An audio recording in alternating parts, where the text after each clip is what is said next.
नमस्कार, स्वागत है आपका अपने परिवार तीव्र शिक्षा में। आप सभी लोग बिहार सुपर टेट देने वाले हैं, तो आप लोग अपनी तैयारी शुरू कर दें। आज हम जो बिहार के सामान्य ज्ञान के 5000 महत्वपूर्ण प्रश्नों की सीरीज़ चला रहे हैं, उसके कुछ आगे के क्वेश्चन लाए हुए हैं। आज के ये 50 क्वेश्चन हम लोग पढ़ेंगे, ठीक है। इससे पहले अगर आपने हमारे चैनल को सब्सक्राइब नहीं किया हो तो इसे सब्सक्राइब जरूर कर लें।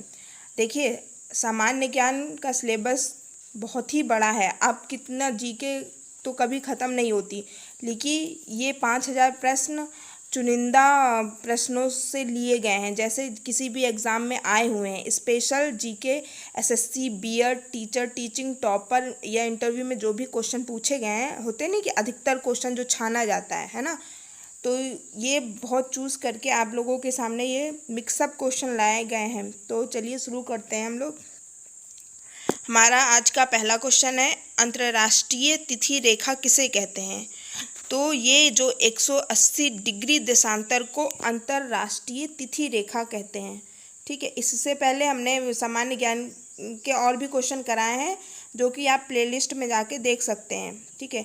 आप लोग पढ़ते रहिए और रिवीजन तो ज़रूर करते रहिए, ठीक है। तो अंतर्राष्ट्रीय तिथि रेखा किसे बोलते हैं? 180 डिग्री देशांतर रेखा को। ध्यान रखिएगा, एग्जामिनर थोड़ा सा वो करके कंफ्यूज कर देता है। अगर यहाँ पे देशांतर की जगह उसने अक्षांश लिख दिया और आपने 180 पे ही ध्यान दिया, तो इसी वजह से मार्क्स कट जाते हैं, ठीक है। आगे बढ़ते हैं हम। अंतर्राष्ट्रीय तिथि रेखा किसके सबसे निकट है? ठीक है, तो अंतर्राष्ट्रीय जो तिथि रेखा है ये 180 डिग्री पूर्वी व पश्चिमी देशांतर, ठीक है। अंतर्राष्ट्रीय तिथि रेखा किसके सबसे अधिक निकट है? तो 180 डिग्री कहाँ पे होती है? जो ऐसे पृथ्वी है उसकी जो लाइन है यही है 180 डिग्री, इसी के सबसे निकट है, ठीक है। नेक्स्ट है, अंतर्राष्ट्रीय तिथि रेखा टेढ़ी मेढ़ी क्यों है? ठीक है, जो ये रेखा है ऐसे टेढ़ी मेढ़ी क्यों है? क्योंकि समय और तिथि के अंतर को समाप्त करने के लिए, ठीक है। जैसे हमारे देश में जो समय है और अमेरिका के समय में काफ़ी अंतर होता है ना, यहाँ तक कि 5.5 घंटे का अंतर होता है। तो ये इसी वजह से तिथि है, जो समय और तिथि के अंतर को समाप्त करने के लिए, यानी आज जो तारीख है वो लगभग सेम रहे, ठीक है, इसी को समाप्त करने के लिए है। नेक्स्ट क्वेश्चन है, यदि अंतर्राष्ट्रीय तिथि रेखा पर 12 बजे हो तो भारत का मानक समय क्या होगा? 5:30, ठीक है। जो ये अंतर्राष्ट्रीय तिथि है, इसमें अगर 12 बजे हो तो भारत का मानक समय 5:30 होगा। कैसे? क्योंकि भारत का मानक समय अंतर्राष्ट्रीय तिथि रेखा से, ठीक है, कितना आगे है? 5.5 घंटा, ठीक है। देखिए, हमारा भारत किधर है? ऐसे इसमें पृथ्वी में लाइन खींच ली तो हमारा भारत यहाँ पर है, ठीक है। यहाँ पर हमारा भारत है, तो इधर जो है ये हमारा भारत का जो समय है ये 5.5 घंटा है, और इधर माइनस में चलता है और इधर प्लस में, ठीक है। जैसे जैसे इधर जाएंगे तो 5 घंटा, फिर 4.5 घंटा, फिर 3 घंटा, ऐसे इधर, और इधर 5.5 घंटा, फिर 6 घंटा, 7 घंटा, 8 घंटा। इधर जितने भी देश हैं उनका मानक समय बढ़ता है और इधर जितने भी देश हैं उनका मानक समय घटता है, ठीक है। तो हमारा जो भारत का मानक समय अंतर्राष्ट्रीय तिथि रेखा से 5.5 घंटा आगे है। आगे बढ़ते हैं हम। पृथ्वी को कितने समय कटिबंधों में बांटा जा सकता है? ठीक है, तो समय कटिबंध जानते हैं आप लोग क्या होता है? कटिबंध मतलब जो हम पृथ्वी में, कटिबंध का मतलब होता है ताप, ठीक है। तो हम पृथ्वी पर अलग अलग तरीके के ताप पड़ते हैं ना, कहीं गर्मी हो रही है, कहीं सर्दी हो रही है, कहीं और अधिक गर्मी हो रही है, कहीं तो सूरज ही नहीं निकलता है। तो ये सब को मिला के क्या बोलते हैं हम लोग? कटिबंध। तो टोटल पृथ्वी को हम 24 कटिबंधों में बांटते हैं, ठीक है। कटिबंध बोलो या ताप में, ठीक है। ये भूगोल की भाषा है कटिबंध, वैसे हम इसको क्या बोलते हैं? ताप। 24 कटिबंधों में हम पृथ्वी को बांटते हैं। नेक्स्ट क्वेश्चन है हमारा, भारत का मानक समय किस देशांतर से लिया गया है?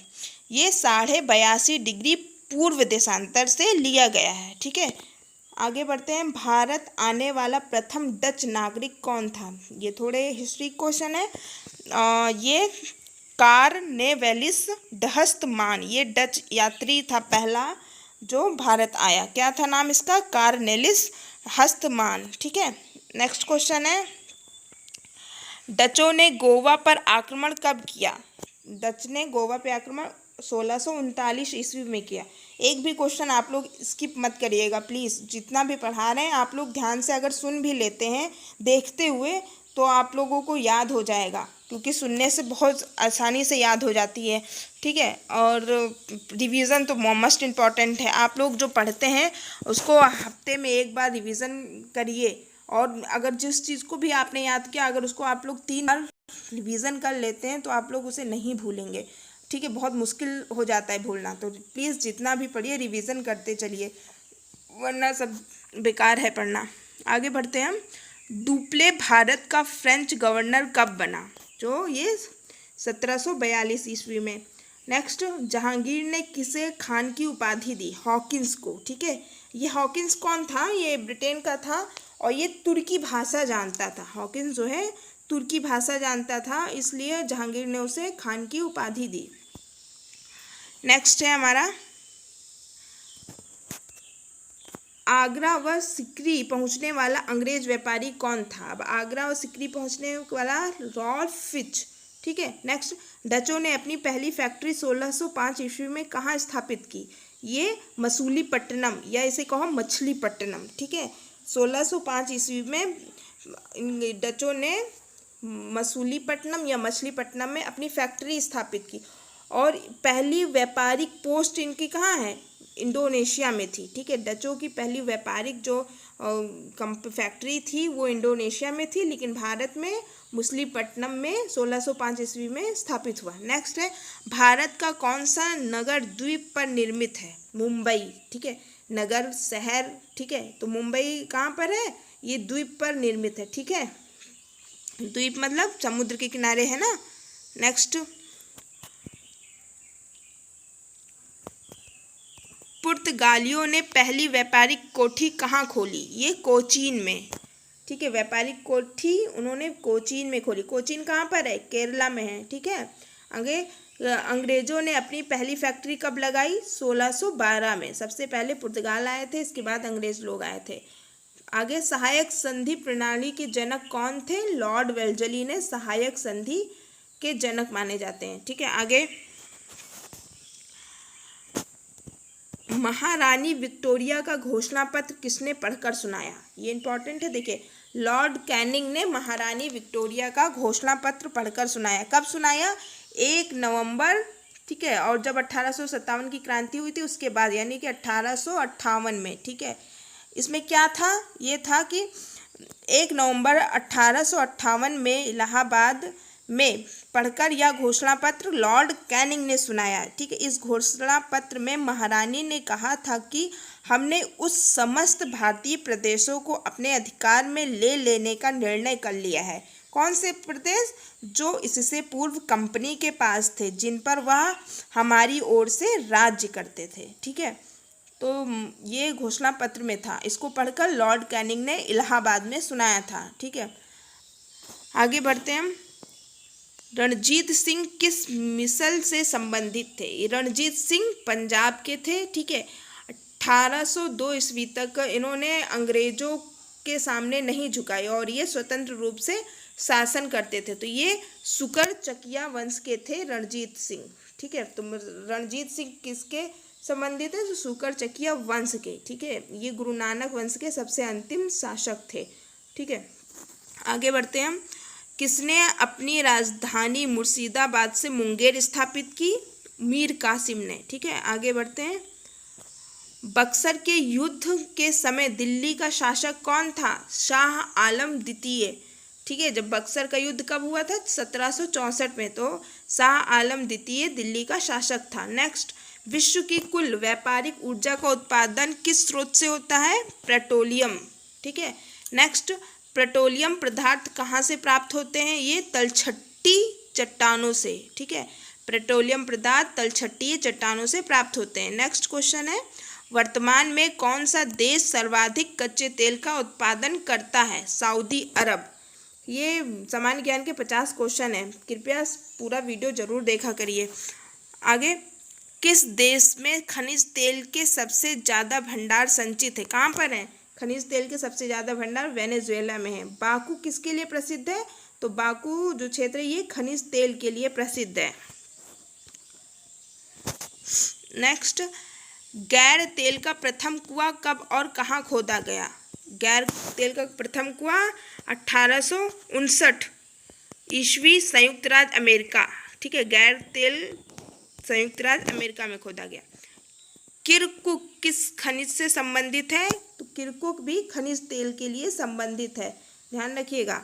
आगे, खनिज तेल के भंडार होते हुए भी कौन सा देश तेल का आयात करता है? मतलब उसके पास खनिज तेल के भंडारण है, फिर भी वो कौन सा देश है जो खनिज तेल का आयात करता है? वो संयुक्त राज्य अमेरिका। ठीक है, आगे, अंधी घाटी क्षेत्र किस खनिज के लिए विख्यात है? यूरेनियम। ठीक है, आगे बढ़ते हैं हम। जल विद्युत उत्पादन हेतु सबसे अधिक भौगोलिक दशाएं किस देश में उपलब्ध है? ये कांगो गणराज्य में। नेक्स्ट, कुजबास कोयला क्षेत्र किस देश में स्थित है? रूस में। ठीक है, आगे, विश्व का सबसे अधिक लिग्नाइट कोयला उत्पादक देश कौन सा है? जर्मनी। ठीक है, लिग्नाइट कोयला सबसे अच्छा प्रकार का कोयला माना जाता है। ठीक है, तो देखिए, विश्व का सबसे अधिक लिग्नाइट कोयला कौन उगाता, मतलब उत्पादक करता है? वो जर्मनी। ठीक है, विश्व में संभाव्य जल विद्युत शक्ति का न्यूनतम विकास किस महाद्वीप में हुआ? अफ्रीका में। ठीक है, विश्व में संभाव्य जल विद्युत शक्ति का न्यूनतम विकास, न्यूनतम मतलब सबसे कम विकास, ठीक है, कहाँ हुआ?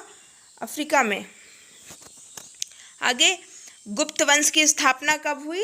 319 ईस्वी में। ठीक है, गुप्त वंश की स्थापना किसने की? चंद्रगुप्त प्रथम के द्वारा। ये सब आप लोगों को पता होगा।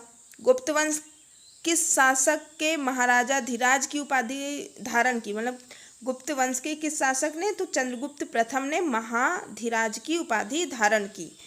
आगे, आर्यभट्ट कौन थे? खगोल वैज्ञानिक व गणितज्ञ थे। ठीक है, आर्यभट्ट किस वंश के समकालीन था? गुप्त वंश के समकालीन थे। आगे देखिए, कुछ बिहार के जीके से क्वेश्चन लिए गए हैं।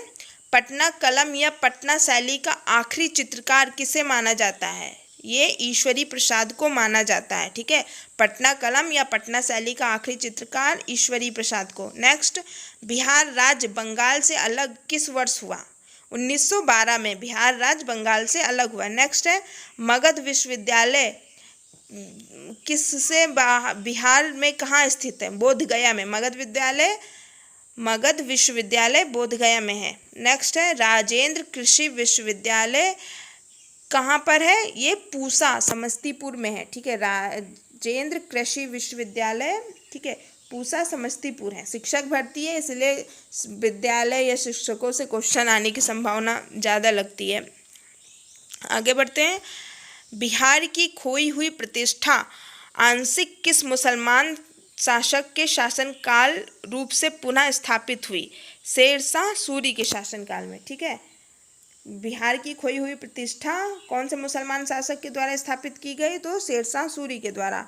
नेक्स्ट, बिहार के कौन से क्रांतिकारी ने सितंबर में हिंदुस्तान सोशलिस्ट रिपब्लिकन आर्मी की बैठक में भाग लिया था? किसने? फणींद्र नाथ घोष ने। बिहार के क्रांतिकारी थे जिन्होंने हिंदुस्तान सोशलिस्ट रिपब्लिकन आर्मी की बैठक में भाग लिया था। नेक्स्ट, पहला दूरदर्शन केंद्र बिहार के किस नगर में स्थापित हुआ था?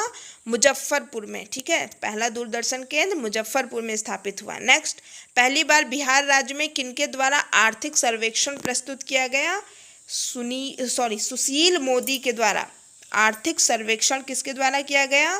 First time in Bihar, Sushil Modi के द्वारा। नेक्स्ट, प्रसिद्ध कुलपति नालंदा विश्वविद्यालय के कौन थे? शीलभद्र। ठीक है, नेक्स्ट है, बिहार के सबसे पहले महाकवि कौन है? विद्यापति। ठीक है, नेक्स्ट, बुद्ध की ताम्र मूर्ति बिहार में कहाँ प्राप्त हुई थी? ये सुल्तानगंज भागलपुर में। बुद्ध की ताम्र मूर्ति बिहार में सुल्तानगंज भागलपुर से प्राप्त हुई थी। नेक्स्ट है, मगध विश्वविद्यालय बोध गया में कब स्थापित हुआ? ये 1962 ईस्वी में। ठीक है, मगध विश्वविद्यालय बोध गया में स्थापित है, ये 1962 ईस्वी में हुआ। ठीक है, ये हमारे आज के 50 क्वेश्चन समाप्त होते हैं। कृपया वीडियो को लाइक और सब्सक्राइब जरूर कर लें। धन्यवाद।